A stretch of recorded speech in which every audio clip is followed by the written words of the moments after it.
புனித லூக்கா எழுதிய நற்செய்தியிலிருந்து வாசகம். அதிகாரம் 1, இறை வார்த்தை 5 முதல் 25 முடிய.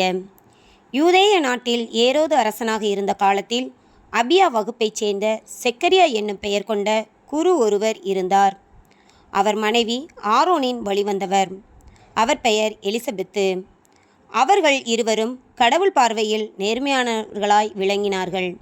ஆண்டவருடைய அனைத்து கட்டளைகளுக்கும் ஒழுங்குகளுக்கும் ஏற்ப குற்றமற்றவர்களாய் நடந்து வந்தார்கள். அவர்களுக்கு பிள்ளை இல்லை, ஏனெனில் எலிசபெத்து கருவுற இயலாதவராய் இருந்தார். மேலும் அவர்கள் வயது முதிர்ந்தவர்களாயும் இருந்தார்கள். தம்முடைய பிரிவின் முறை வந்தபோது செக்கரியா கடவுளின் திருமுன் குருத்துவ பணி ஆற்றி வந்தார். குருத்துவ பணி மரபுக்கு ஏற்ப ஆண்டவரின் திருக்கோவிலுக்குள் சென்று தூபம் காட்டுவது யாரென்று அறிய சீட்டு குலுக்கி போட்டபோது அது செக்கரியா பெயருக்கு விழுந்தது. அவர் தூபம் காட்டுகிற வேளையில் மக்கள் கூட்டத்தினர் அனைவரும் வெளியே இறைவனிடம் வேண்டிக் கொண்டிருந்தனர். அப்பொழுது ஆண்டவருடைய தூதர் ஒருவர் தூப பீடத்தின் வலப்புறத்தில் நின்றவாறு அவருக்கு தோன்றினார். அவரை கண்டு செக்கரியா அற்றமுற்று கலங்கினார். வானதூதர் அவரை நோக்கி, செக்கரியா, அஞ்சாதீர், உமது மன்றாட்டு கேட்கப்பட்டது. மனைவி எலிசபெத்து உமக்கு ஒரு மகனை பெற்றெடுப்பார்.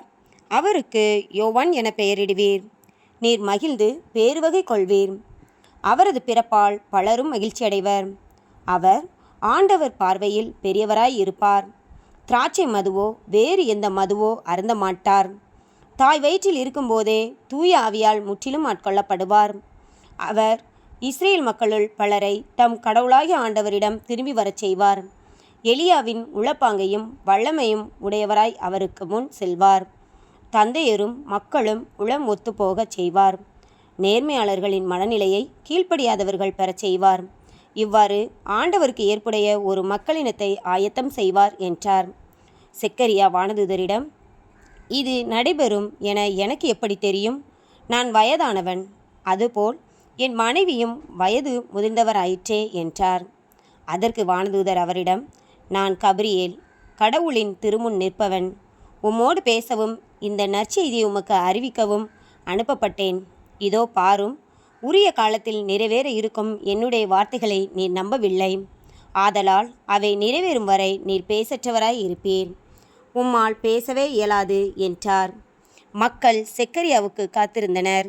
திருக்கோவிலில் அவர் காலந்தாழ்த்துவதை குறித்து அவர்கள் வியப்படைந்தார்கள். அவர் வெளியே வந்தபோது அவர்களிடம் பேச முடியாமல் இருந்தார்.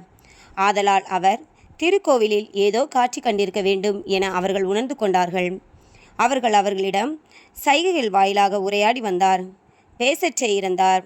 அவருடைய திருப்பணி காலம் முடிந்ததும் அவர் வீடு திரும்பினார். அதற்கு பின்பு அவர் மனைவி எலிசபெத்து கருவுற்று 5 மாதளவும் பிறர் கண்ணில் படாதிருந்தார். மக்களுள் எனக்கிருந்த இயல்ச்சியை நீக்க ஆண்டவர் என் மீது அருள் கூர்ந்து இந்நாளில் இவ்வாறு செய்தருளினார் என்று தமக்குள் சொல்லிக்கொண்டார். ஆண்டவரின் அருள்வாக்கு. இறைவனுக்கு நன்றி.